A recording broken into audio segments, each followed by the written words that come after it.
સુરતમાં ઝોન 4 પોલીસને સફળતા મળી છે। મહત્વપૂર્ણ સમાચાર સામે આવ્યા છે, જેમાં પોલીસને મહત્વની સફળતા મળી છે।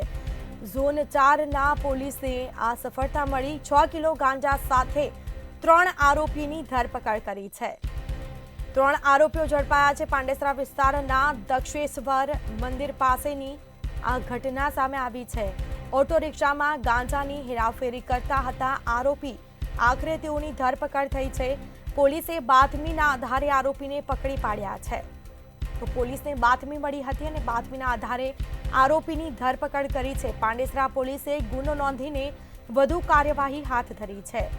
વધુ વિગતો સાથે સંવાદદાતા રાબિયા સાલે ફોન લાઈન પર જોડાયા છે। જી, પોલીસને સફળતા મળી છે, ગાંજા સાથે 3 આરોપીની ધરપકડ કરી, શું મામલો?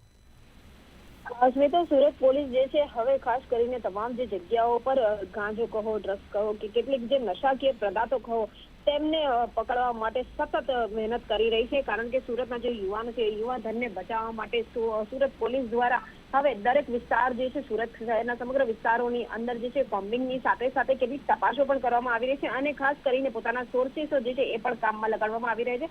સુરત ઝોન 4 પોલીસ દ્વારા જે છે ગાંજાની બાતમી મળી હતી। 6 કિલો જેટલો ગાંજો જે છે એ પકડી પાડવામાં આવ્યો। ગાંજાની સાથે જે છે આરોપીઓની પણ ધરપકડ કરવામાં છે। વાત છે સુરતના પાંડેસરા વિસ્તારની। પાંડેસરા વિસ્તાર ખાતે આવેલા દક્ષેશ્વર મંદિર પાસે આરોપીઓ ઓટો રિક્ષાની અંદર ગાંજાની હેરાફેરી કરતા હોવાનું ક્યાંક પોલીસ તપાસમાં બહાર આવ્યું છે। ઓટોની હેરાફેરીની અંદર ગાંજો હોય કે નશાકીય પદાર્થ હોય ખબર ના પડે, જેને લઈને ઓટોની અંદર ગાંજાની હેરાફેરી કરવામાં આવી હતી, પરંતુ આ બાતમી ઝોન 4 ને મળી ગઈ હતી અને ઝોન 4 બાતમીના આધારે આરોપીઓ અને ગાંજાની સાથે પકડી પાડ્યા હતા। સુરતની જે પાંડેસરા પોલીસ છે તેમના દ્વારા ગુનો નોંધી વધુ કાર્યવાહી જે હાથ ધરવામાં છે। આ ગાંજો ક્યાંથી આવ્યો, ગાંજો કોણ લઈને આવ્યો અને આ ક્યાં વેચવામાં આવતો હતો, આ સમગ્ર જે છે અત્યારે તપાસ ઝોન 4 દ્વારા કરવામાં આવી રહી છે। જી સ્મિતા। જી બિલકુલથી તમામ જાણકારી આપવા બદલ આપનો આભાર।